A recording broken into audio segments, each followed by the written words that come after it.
L'occasion a permis à Vitali Botton, porte-parole du président de l'Assemblée nationale, de présenter aux partenaires médias de l'Assemblée nationale le bilan de la première session ordinaire de l'année 2024, clôturée le vendredi dernier.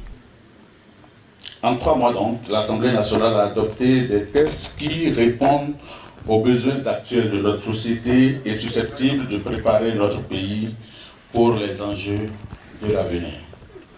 Au cours de la période de référence, 17 lois ont été examinées et adoptées.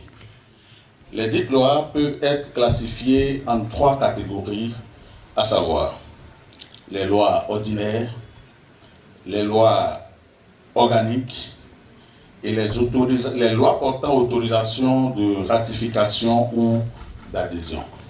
Au cours de la période, les députés n'ont examiné qu'une seule loi organique. Vitali Botton, porte-parole du président de l'Assemblée nationale. Il s'agit de la loi 2024-26 portant loi organique sur le Conseil économique et social.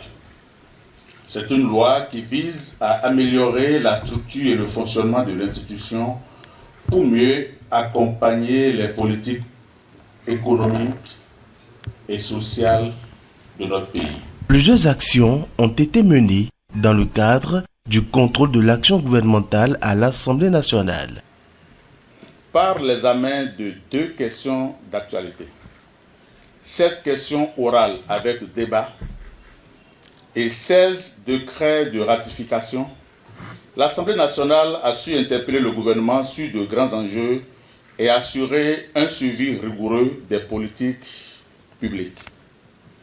C'est pourquoi le président de l'Assemblée nationale salue le travail rigoureux et l'esprit de collaboration de ses collègues députés qui ont su maintenir un équilibre entre soutien et contrôle, contribuant ainsi à la bonne gouvernance et au progrès continu de notre nation. En dehors des travaux législatifs et du contrôle de l'action du gouvernement, plusieurs autres activités ont marqué cette section. L'adoption du rapport d'activité du président de l'Assemblée nationale couvrant la période d'octobre 2023 à mars 2024. Le débat d'orientation budgétaire pour le budget général de l'État, gestion 2025. La soirée a pris fin par un dîner entre professionnels des médias, partenaires médias de l'Assemblée nationale et les responsables à divers niveaux de l'institution parlementaire.